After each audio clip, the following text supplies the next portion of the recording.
There's a growing concern globally over the arrest and incarceration in some instances of a journalist. And of course, journalists across the world have found themselves between crossfires as well. In Nigeria, it is not an exception, as a number are either behind bars as we speak, or some having to face one form of charge or the other within the courts and the police system with other sister agencies. Well, I have joining me Mr. Shuaibu Usman Layman. He is a former National Secretary of the Nigerian Union of Journalists, NUJ. He's also, he was an editor in charge and the managing director of Bauchi Publishing and Printing Company Limited, publishers of the Trumpeter and Kakaki print newspapers, founding managing director and editor-in-chief of Bauchi-based defunct National Digest magazine, and was briefly a lecturer with the School of General Studies, Federal Polytechnic, Bauchi. He actually has so much more added to his long list of achievements. It's nice to have you, Mr. Layman, on the program. Yeah, thank you for having me. Great. Perhaps I start by asking you, are Nigerian journalists a sort of endangered species? I agree with you. And I'm not surprised because I have repeatedly said it. If you look at the situation between 1999, when we started this journey of democracy to date, if not because of the Nigerian media, perhaps Nigeria could have imploded. And of course, all these come with their consequences. Politicians are restive, politicians are unpredictable, politicians in Nigeria can be violent, politicians normally seek for self-help when they feel aggrieved. And of course, they always feel aggrieved because journalists tend to expose corruption, journalists tend to expose electoral malpractices and other vices in society. And so we have noticed a lot of attacks on journalists and even media houses from that period to this. And so it will not be wrong for us to conclude that journalists are actually an endangered species. Okay, is it peculiar to Nigerian journalists, or it's a normal scenario? Because I'm asking this question that we've seen just recently as well, that the ECOWAS sub-region is being pointed out by some global bodies, which you were part of, that journalists are having a very tough time within the sub-region. Well, it's a global issue, and I also agree with those who submit that the ECOWAS sub-region has really a problem. Look at what is happening in the Sahel: Niger, Burkina Faso, Mali. These are countries where we had military coups and military leaders. Initially, people were hailing them as liberators. But for us in the media, and for those who watch the media industry, there is cause for apprehension.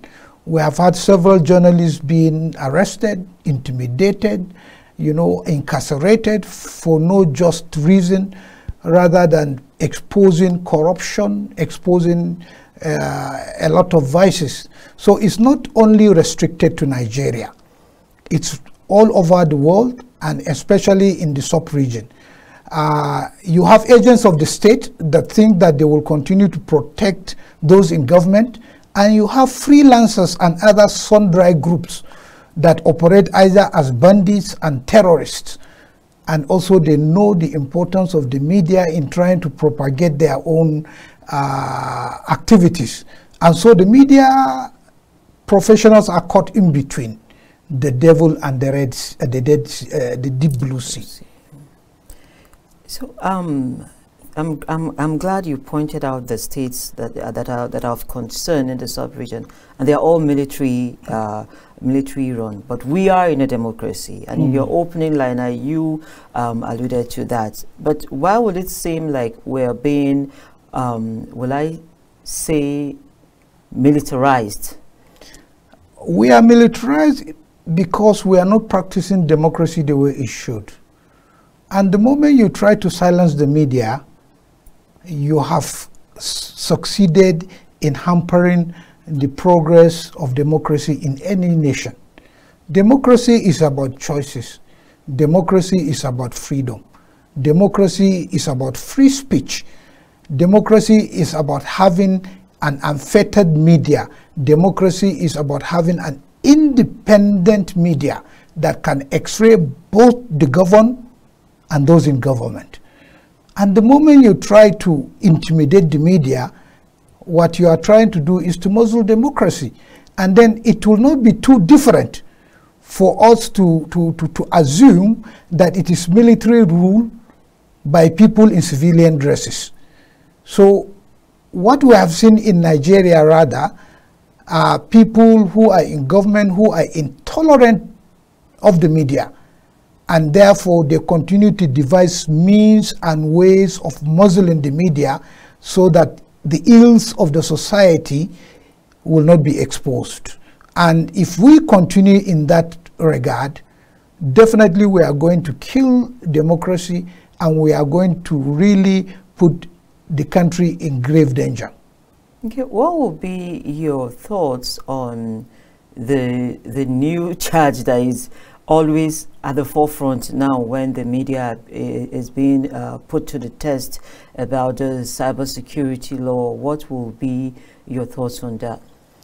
My position, even while I was in NUJ, was simply that the Cyber Act was promulgated simply to get at the media. Because if you look at the Nigerian media, every single media organization in Nigeria is online. And you can easily use that law to arrest, incarcerate, intimidate, and silence the media. That law is not supposed to have been promulgated in the first instance. The National Assembly should have passed that law. But we see that at the 10th of the mandate of President Goodluck Jonathan, this law came into being. And we have had several instances where journalists are being harassed, intimidated, and that is restricting the independence of the media, is restricting free speech, and even is restricting politicians, because they easily use it for politicians they feel are members of the opposition to simply deal with them. So the media need to be very cautious of this so that they don't fall victim of this law that we have. Okay, when you say caution, what should the media be looking out for? The first thing is a journalist should learn how to comport himself or herself. A journalist should know how to censor his or her activities. And we need to be very careful in what we do and how we do it. We need to be professional, really. And in doing so, we also need to understand the dynamics in the society, that everybody has a right to free speech. Everybody has a right to express himself or herself, and the media also have a duty to expose corrupt practices. Now, if you as a journalist tries to expose corruption, there may be consequences, because corruption will definitely fight back. And in doing that, you need the backing of your employers. When you don't have their backing, then you have to be very careful. I always say that you should try to not to be a dead journalist, because if you are dead, you cannot report, but somebody will report on you. So it's always good for journalists to be careful, and that was why along the years we have canvassed for insurance cover for journalists, because it's a high-risk area, especially in a fledgling democracy like Nigeria. Journalists need to be properly insured. Journalists need to be properly kitted when they go out for assignment. They need adequate transport. They need equipment they can truly work with, and they need adequate salaries and other remunerations. This will enhance their professionalism, and of course they need training and retraining. I'm glad you're talking about training and retraining. And so we're moving to the very next question, and which is, of course, one of your 12s. You've devoted time, you've devoted energy to training and retraining, I believe, because you have found these lapses. Is it still an issue today? It's still an issue. And this basically comes from the definition of who a journalist actually is. And when we say that every citizen has a right to free expression, then there's a limit to what you can do here. And that is why you have a lot of people in the social media expressing themselves, claiming to be citizen journalists. I don't know where they have gotten that term from, but you cannot restrict them, you cannot stop them from expressing themselves. Unfortunately, we have also have professional medias that have fallen into that temptation of delving into the social media aspects without proper checkups. And this has caused a lot of problems, and they are still causing a lot of problems. And I think the coming of the social media has really changed a lot of things in the media industry. And I always call on journalists to take advantage of the social media. They need to be on the social platforms to express themselves properly as professionals. Let's show the difference between who a professional is and who is not a professional. If we don't do that, then people who watch the media, people who study the media, people who read the media and listen to the media may not understand the difference between who a quack is and who a professional is. This is a responsibility, a difficult one, I would say, but we need to brace up to understand that, yes, the profession comes with it's a lot of responsibilities, and if we continue to call ourselves professionals, and if we insist on remaining in the business, then we have to do things right. In doing things right, you've already pointed out some of those things that are not right by the owners of these media outfits, and of course, you've also alluded to the fact that when a journalist gets into trouble, oftentimes you see the owners of the organization will follow and throw their reporter under the bus, and you just realize you're on your own in trying to do the job you think in you that is the job for you. So as media owners now, who should the journalists run to when the owners of these organizations fail them? I'm really confused about the whole thing, even while in NUJ. One, you find out that most of the people that operate media houses are politicians, business moguls, whose interest is primarily their businesses. And therefore, they are ready to sacrifice any professionals that try to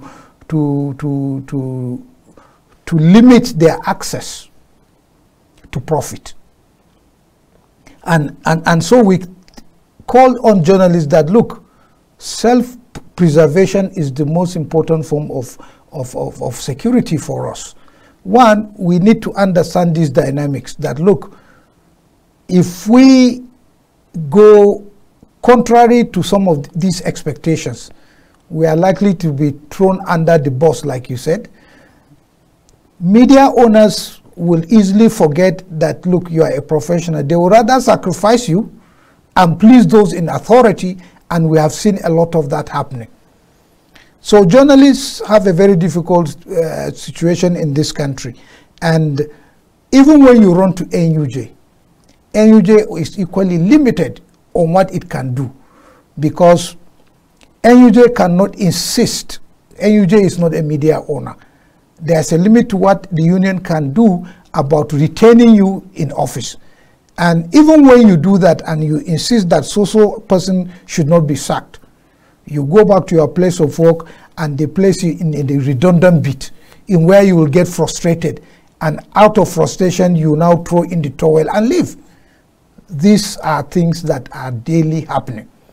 And so we need to be careful about the whole thing. Where we feel that our security is threatened, we should leave the story. There is no story that is worth dying for. None whatsoever. And therefore, we need to be very, very, very careful.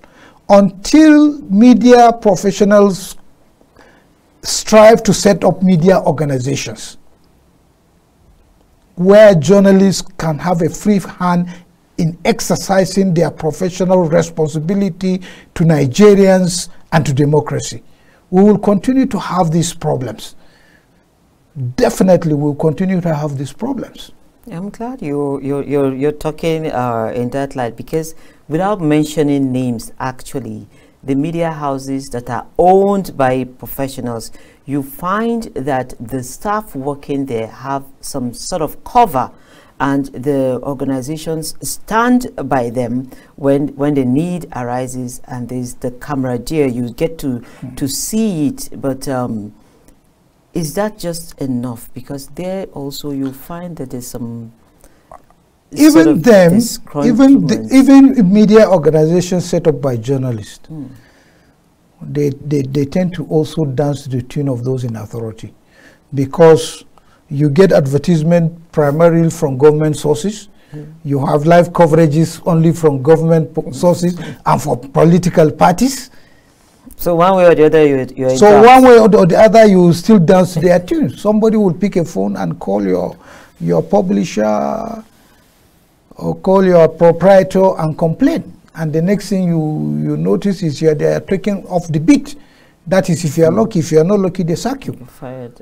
Because they prefer to have profit, they prefer to have patronage than to lose this. And that is why you have a lot of unethical practices being perpetrated in some of these media organizations. Where you decide to be so ethical, you may lose out. True.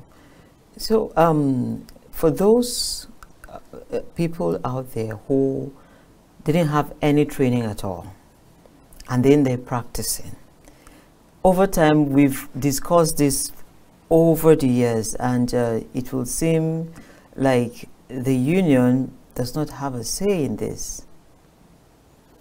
The union has a training school, the International Institute of Journalism, where we expect those who don't have the requisite training will go in to retrain themselves and to acquire the necessary professional qualifications. But even that is not free. You have to pay. And how do you expect a journalist that earns less than 50,000 naira to go and pay 100,000 naira per term, for example, to go to school? It's not going to be possible, because that journalist has not gotten enough to feed himself or his family. That journalist does not have enough to transport himself or herself to place of work. And there are so many challenges, there are so many issues militating against this. What we have suggested over the years is that, look, media organizations should be training journalists on the job. We have professionals, for goodness sake, in all these media organizations, experienced professionals, those who have retired from other media organizations but are still active.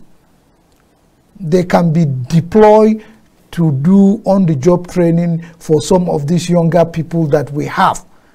This will help a lot, rather than keeping quiet and then sending these people out to cause a lot of mischief outside. Okay, I would like to hold you on that, because we will need to go on a break, and we'll be back in just a moment. Stay tuned.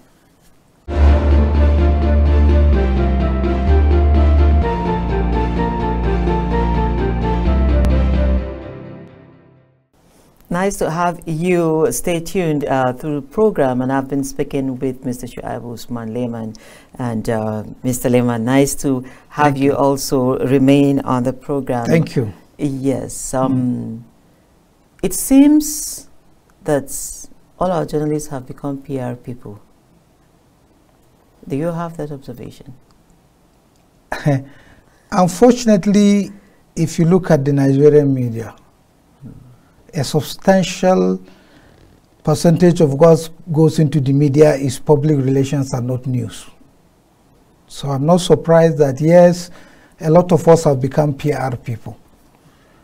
And rather than pursue news, we pursue public relations, because that's where we think the money is. And the main culprit is the lack of adequate remuneration in most media organizations.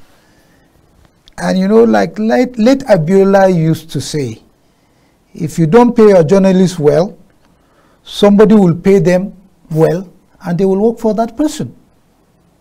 Unfortunately, that's what we are seeing today, because the PR man will be ready to spend a lot of money to get the stories they want across into the media.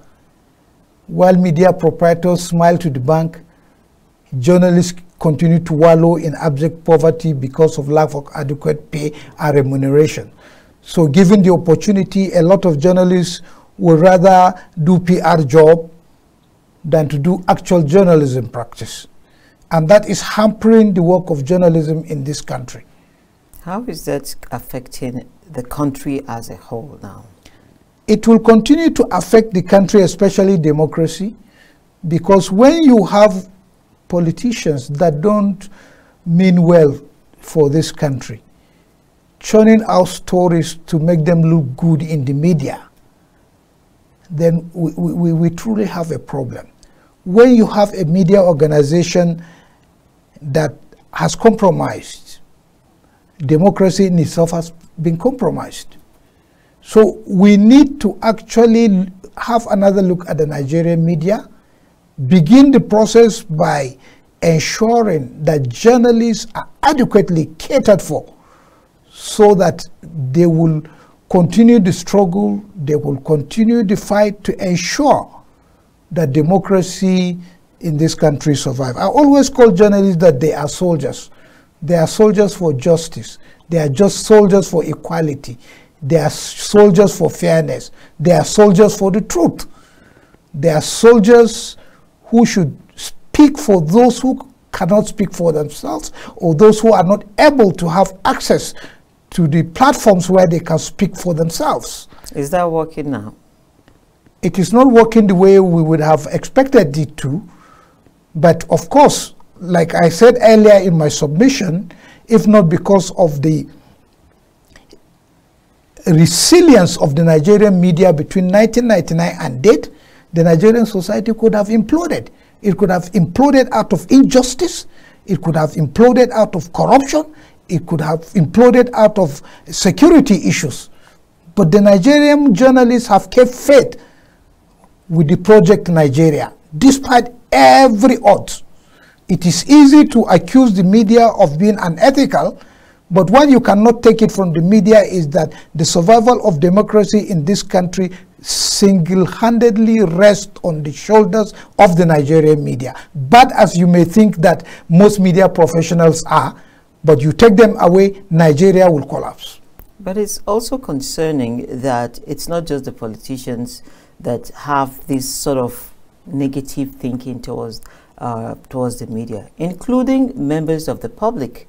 In recent times, there's nothing you would say as a media person that would not have another coloration. Is that also politics, or is people moving away from the industry? Well, it is because most of us allow ourselves to be hijacked by politicians. Politicians have the money.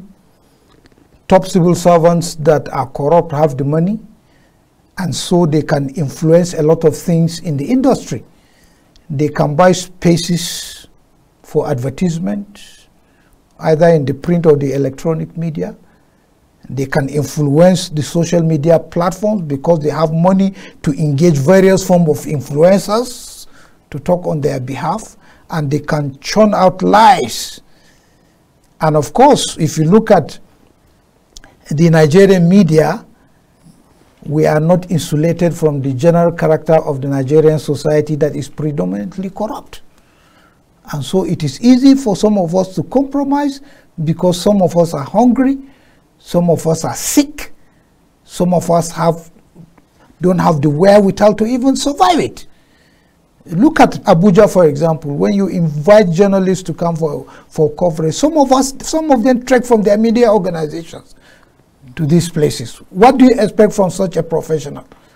By the time you finish this assignment and you give that professional an envelope, he's likely to take it and write a story that will be favorable. And that is why you see in other places, or in most organizations, when they have a press conference, the PR people will try to influence the angle that the media should take. I believe that the media professionals should be allowed to take the angle they feel is newsworthy, rather than taking the angle the person churning out the story wants them to take. And that is why, like I said, a lot of things that go into the media are mainly public relations and not news. Politicians are the ones that have the money, and I think there's an urgency for us to look at democracy in itself. We need to look at democracy and ensure that democracy is not all about money. Democracy should be about choices, democracy should be about freedom, and democracy should be about what the people wish. But I guess we cannot wish money away, considering the fundamentals before us and now. And basically, we're still discussing minimum wage as we speak. We're still discussing high cost of energy, electricity, and what have you. And media houses need this money to also survive. So apart from patronizing the government agencies and the institutions, are there survival techniques for media houses? Well, when I was in AUJ, we have even written to President Muhammad Buhari on several occasions asking for media intervention funds. Our belief then was that these media houses are in dire need of financial support from government, where media houses generate power to power their equipment, to transmit. Where do they get money to even pay their staff? All these are issues, and we felt at that time that, look, government needs to come in, because government is about all of us. It's not about just people in parliament. And we feel that the survival of democracy is tied to the survival of the media, and independent media for that matter.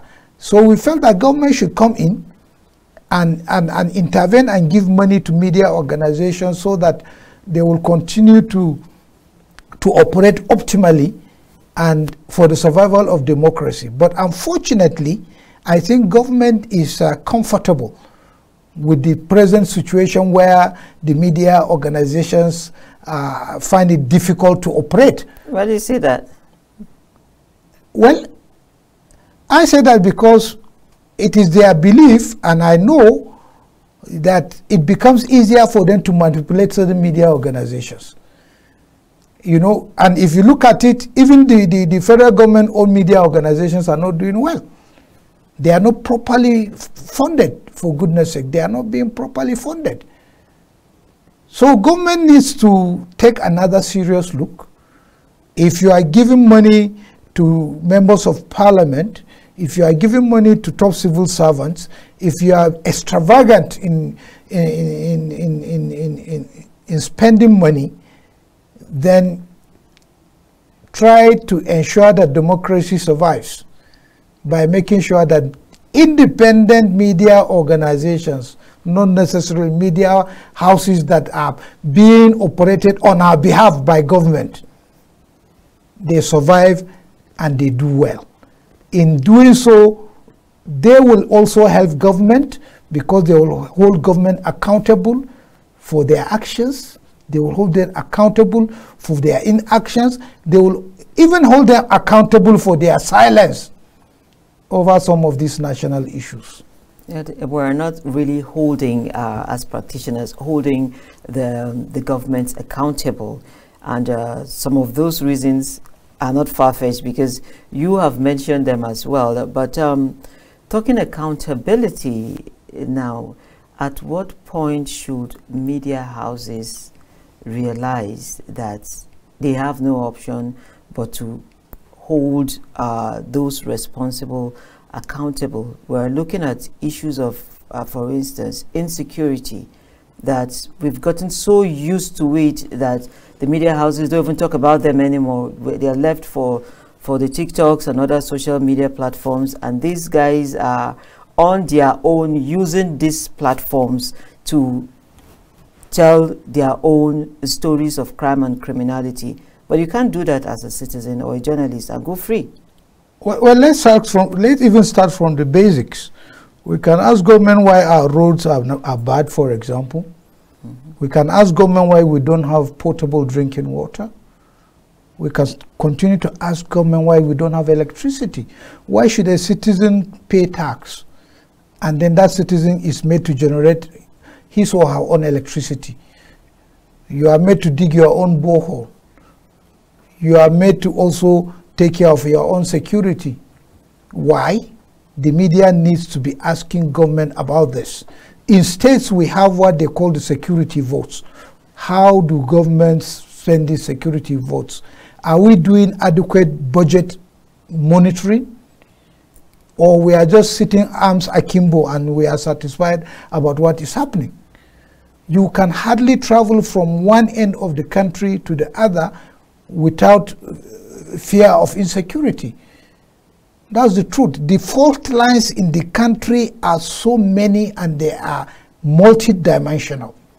Why are we not asking government about some of this? And not only the government at the center, but even in states. Why are we not asking state governments, for example? The money is given to you by the federal government for intervention to alleviate the suffering of the masses. What have you done with the money? Give explanations of what you have done to limit the sufferings of the people of your locality. We are not doing that. Let's start from the basics.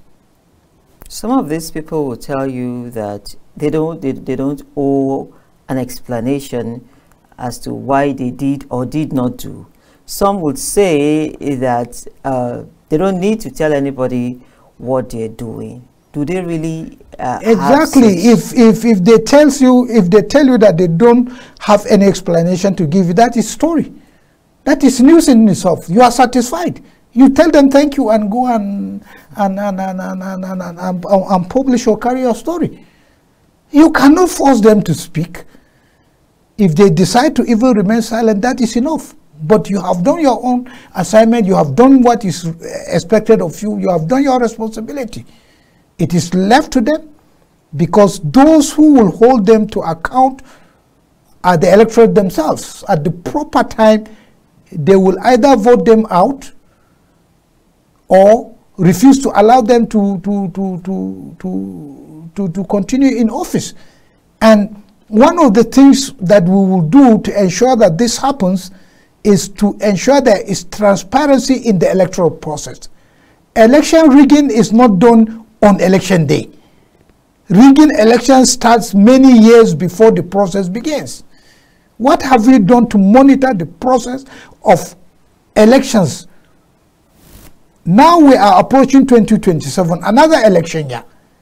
Have journalists started monitoring the process to ensure that the process is being done properly? The rigging has started right now. But are we looking at the situation? On election day, you see nothing if you have done nothing all this while, because those who might have rigged have already done that months before that period. And this is the time for us to begin the process of monitoring the entire system to ensure that things are done properly and correctly. So what if the politicians show up again because there's so much hunger and give the people spaghetti and other things as we saw in the past? Will it change anything? The politicians will always find a way of getting at people who are impoverished. But on the other hand, it is also our responsibility as the media to educate these people that if you just collect a little spaghetti that you will eat in one day, you are mortgaging the future of your own children, because these same politicians will continue to pilfer our collective resources to the detriment of the country, because some few people have taken spaghetti, macaroni, you know, some few cups of rice just to vote for them. People need to understand this. We have a lot of people who are illiterate in this country, especially when you look at northern Nigeria, where you have a lot of out-of-school children. What have we done about this? We have not taken government to account for this. We have not challenged the northern state governors about these out-of-school children, because these out-of-school children are a ready army for violent confrontations in this country, for electoral fraud in this country, and there is nothing anyone can do if we don't strive to take these children out of the streets, because these children are there malnourished, impoverished, without parental love and care. And so the slightest opportunity they have, they try to get it back at the society that they feel has treated them badly. What have we done as media professionals to hold government responsible, especially in northern Nigeria, to this? Today we are crying because of banditry. We are crying because of terrorism, because we have already created a ready army for this to continue. And if we are not careful, democracy will perish. Democracy has to survive and not perish. Then we need to do what is expected of us. We need to start challenging this in authority. And those who refuse to do what is right when they leave office, we should call for the probe. We should call for them to come back and account for themselves. The world is a global village. You cannot steal Nigeria's collective resources and go out of the country and live comfortably. If the Nigerian media engage in insisting that leaders should account for their inactions, then we will begin to see changes in the way things are done in this country. Okay, what is your take on the recent clamor for removal of immunity clause on some of these public office holders? Politicians will still have a way around immunity clause, because in Nigeria, whether you have the immunity clause or you don't have it, institutions are not strong. The institutions that are to fight corruption, the ICPC, the EFCC, the police, still act under the whims and caprices of those who are in authority. If you remove the immunity clause for a governor, for example, who will walk into the government house to go and arrest a state governor? It's not going to be easy. So the problem is not with the immunity clause, but the problem is with our orientation and the way we look at things. And that is why I said that we must make democracy in itself to be less expensive. If we insist that democracy is for the people and it should be by the people, then it should be less expensive. Money in politics should be de-emphasized, because those who buy themselves into power will continue to remain in power, spending money to remain in power, sending money to manipulate the rest of us, spending money to make sure that the rest of us are slaves to them. And I'm telling you this, as long as the Nigerian citizen is not tired of being a slave, we will continue to have this problem. Oh, wow. I'll hold you on that again, because it's time to go for another break, and we'll be back shortly.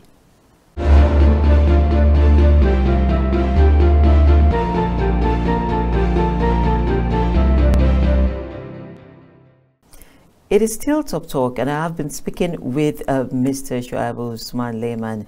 Mr. Lehman. Thank you. You look nice in retirement, I must say. And journalists in Nigeria, how do journalists prepare for life after service? Well, unfortunately, most of us don't prepare for life after service because we spend most of the time in the media industry struggling for what to eat and how to even survive the very difficult situation in the country. So it is very difficult for journalists to prepare for retirement, and that is why we say that journalists should not even retire. The older, the better. When they garner this experience, media organizations should learn to use these experienced journalists to mentor others, to also work in the newsroom to insist that the right things are done properly. If we do that, the older journalists will retire in comfort, and the younger ones will be mentored properly to continue with the struggle. A lot of journalists, in fact, begin to look for medical assistance and the daily things of life after retirement. Is this their fault wholly, or it also has to do with the organizations? It's the problem in the country. If we look at the situation, our schools have collapsed. The medical facilities are in very bad shape. Nothing works properly in this country.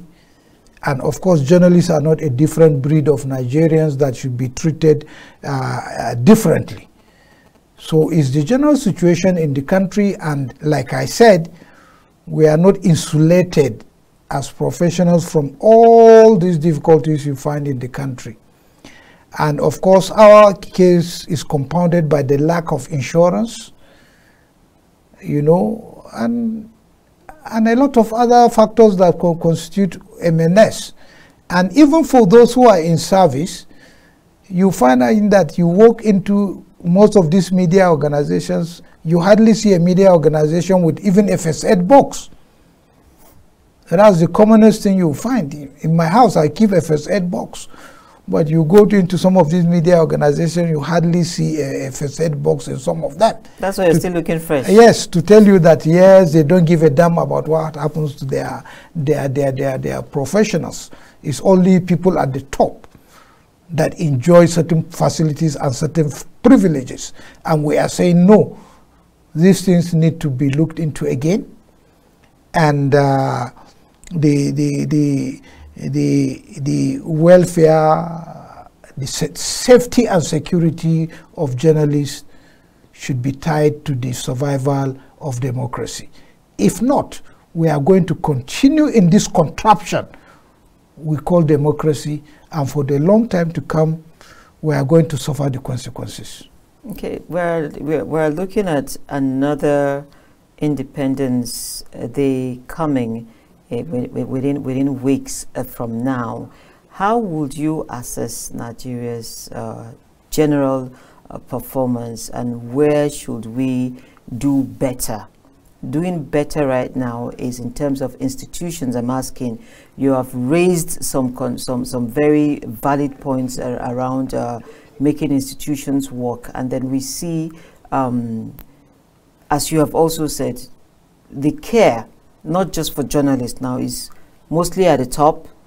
The lower rung, you're just on your own and you're hoping on God. How is that imparting service delivery?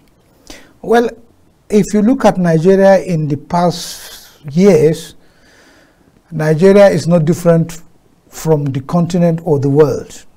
There are transnational crimes and acts of criminalities that we experience.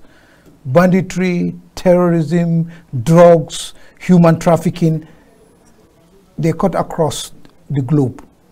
And the main thing we need to address is corruption. Why should our leaders steal more than they need in their lifetime? Why? Why should they steal more than they need in their lifetime? So they can steal what to the level they need in their lifetime. they have stolen more than they need in their lifetime, even if they are going to live 10 lifetimes. They have stolen more than they had. And that is why the country is in this situation. And that is why we are unable to provide some of these things. Some of these acts of terrorism, banditry, are a reaction from people who feel marginalized, from people who feel that their welfare has not been taken care of, issues have not been addressed. And so they react in various forms.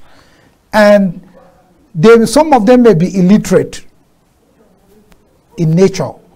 But God forbid the day enlightened Nigerians will take up arms against the government.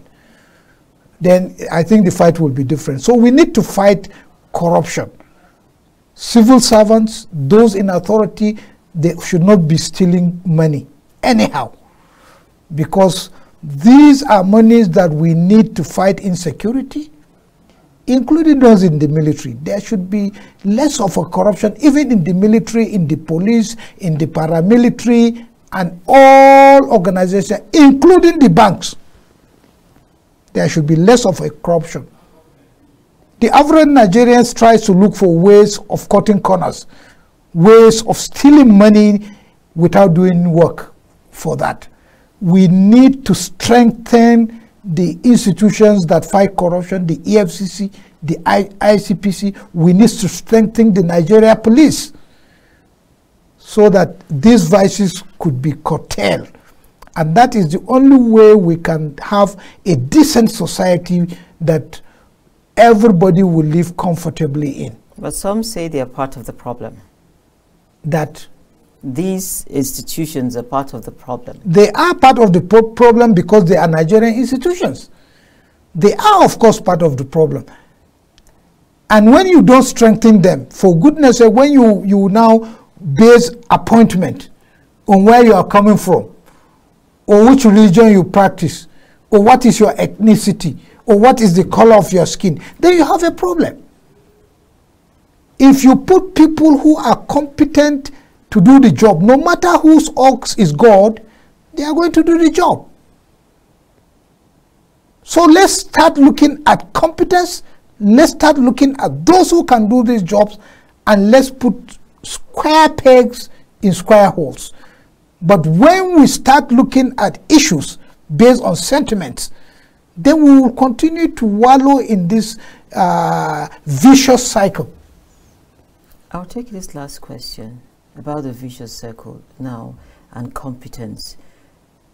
Do you think, in all honesty, that it is proper to make political appointments across agencies and MDAs in specialized areas? I don't get you what you mean by that. Okay. You talked about competency. Yes. You talked about systems. Yes. Is it, your own opinion now, is it proper to keep bringing people from outside politicians and make the appointment political, and we want the system to work? Is that practicable? My take on this is that you should de-emphasize on appointing politicians into key positions, because if you do, they will continue to play politics. Politicians would like to first and foremost boost his or her own constituency by patronizing the people that have voted them into power.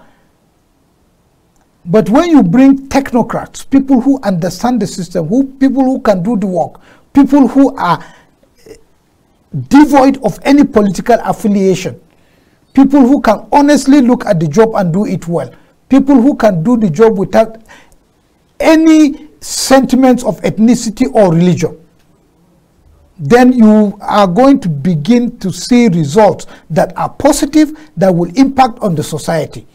But when you look at appointment and say this person does not belong to a political party, this person has not supported us to rig election, because that is what you mostly see in this country. When you de-emphasize on that, and for goodness sake, when you are elected, you are elected. Nobody is likely going to remove you. People can only talk and grumble. Appoint people who can properly do the job. And then you will see less of these agitations by people and groups. And people will begin to feel comfortable. And if your son or your wife or any relation of you messes up, deal with that person. Because that's what the law says. Nobody is above the law. It is only in a disciplined and responsible society that you will see a Donald Trump being taken to court for acts of felony or what have you.